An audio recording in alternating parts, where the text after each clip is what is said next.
Whether it's Jimmy Hoffa representing union workers and negotiating on behalf of the little guy with those who employ them, the many written grants my father penned to secure funding for the projects aimed at helping the less fortunate, or, yours truly making it my life's mission to help savers retire worry-free.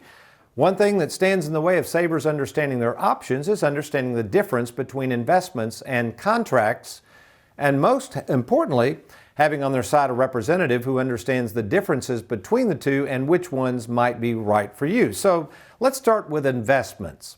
What is an investment? Well, Webster's defines an investment as follows: the outlay of money, usually for income or profit, or a capital outlay.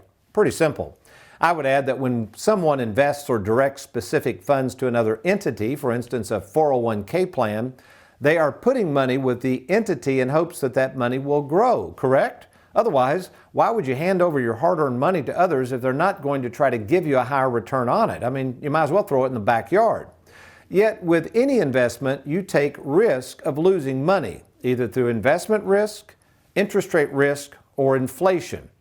Examples of the most popular investments, let's take a look, might be stocks, might be bonds, they could be mutual funds. We've got exchange-traded funds or ETFs, real estate, and we have bank products. These are just examples of investments. So now, let's turn to legal documents for saving and protecting your money called contracts. How does Webster's define contracts? Well, basically, a contract is a binding agreement between two or more persons or parties, and notice this, it's legally enforceable. Did you catch that last part? A contract is legally enforceable. Investments usually are not.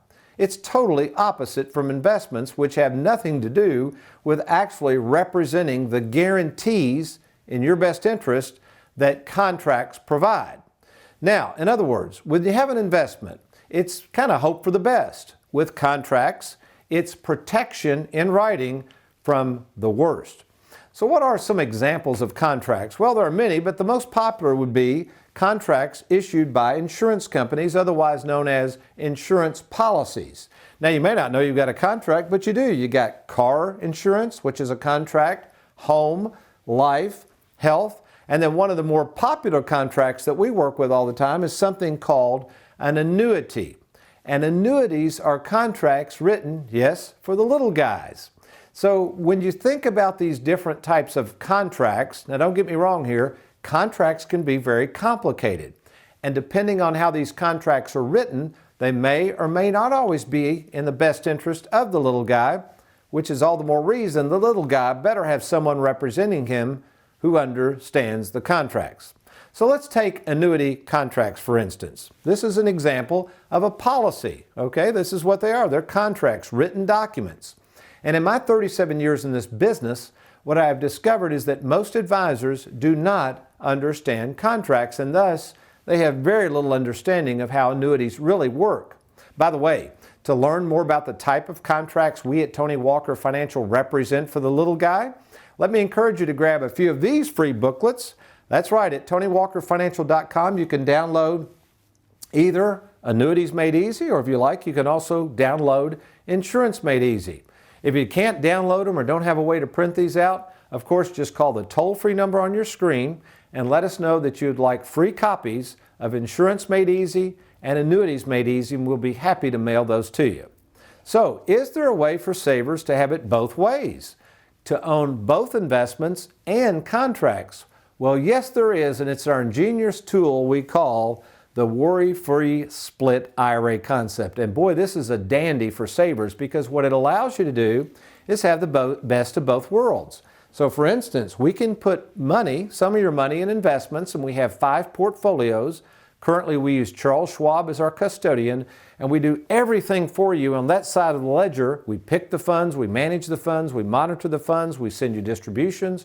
Everything is handled by Tony Walker Financial for a whopping 0.8%, usually about half or more than what most money managers charge, and you get me thrown in for free to help monitor this thing.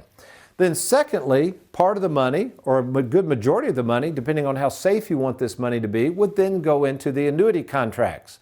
Now folks, this is where we really shine because I've worked with annuities so long and we represent many different companies. You got to be careful out there. A lot of annuity peddlers are going to just toss your money in the same type of annuity. And because there's so many different types of annuities, and because you want to make sure you have a game plan before purchasing that annuity, that's why we use something called the split IRA concept. So if that's you right now, maybe you've got a 401k, a previous 401k from another employer, maybe you're looking to retire soon, maybe you've got a bunch of money languishing in the bank or recently received an inheritance, you might want to take advantage of this offer to sit down to see how a split IRA concept can help you diversify your assets. You can get the best of both worlds with the investments, but you can also make sure you have the safety, security, and protection that annuity contracts afford you. Thanks for watching. We hope you enjoyed that video. If you'd like, check out these other clips. And be sure to hit that like button and that subscribe button for more videos.